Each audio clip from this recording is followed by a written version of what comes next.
আসসালামু আলাইকুম, আশা করি আপনারা সবাই ভালো আছেন। কাজী ব্যবসায়ী ইউটিউব চ্যানেলের পক্ষ থেকে আপনাদের সকলকে জানাচ্ছি স্বাগতম। আজকে যে বিষয়টা আলোচনা করব, ইদানিং ফেসবুকে কিছু আমি লেখালেখি বা কিছু পোস্ট দেখতে পেলাম, তো এই সম্পর্কে আলোচনার চেষ্টা করব।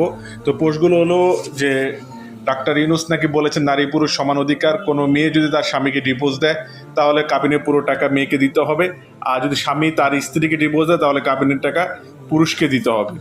আবার আরেকটি পোস্ট আমি দেখতে পেলাম, ডক্টর ইউনূস সাহেব নাকি বলেছেন নারী পুরুষ সমান অধিকার, কোনো নারী স্বামীকে ডিভোর্স দেয় তাহলে কাবিনের পুরো টাকা দিতে হবে, স্বামী স্ত্রীকে তালাক দিলে তাহলে কাবিনে কোনো টাকা দিতে হবে না।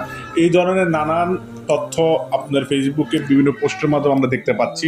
তো অনেকে আমাদের কাছে জানতে চেয়েছেন আসলে এমন কোনো আইন পাশ হয়েছে কিনা, এই কথাগুলোর সত্যতা আছে কিনা।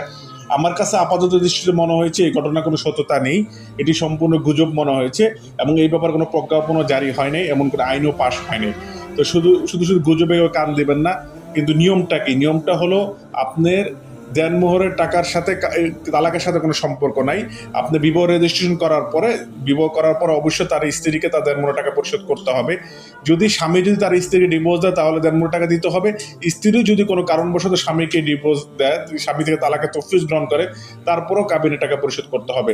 এমন কোনো আইন পাশ হয়নি, বা বর্তমান সরকার যিনি আছেন ডক্টর ইউনূস, উনি কোনো আইন পাশ করেন নাই। এমন অনেক বিভিন্ন রকমের ভুল তথ্য ছড়াচ্ছে অনেকে। এসব গুজব থেকে সবাই সাবধানে থাকবেন। আশা করি সবাই ভালো থাকবেন। আল্লাহ হাফেজ। আসসালামু আলাইকুম রহমতুল্লাহ।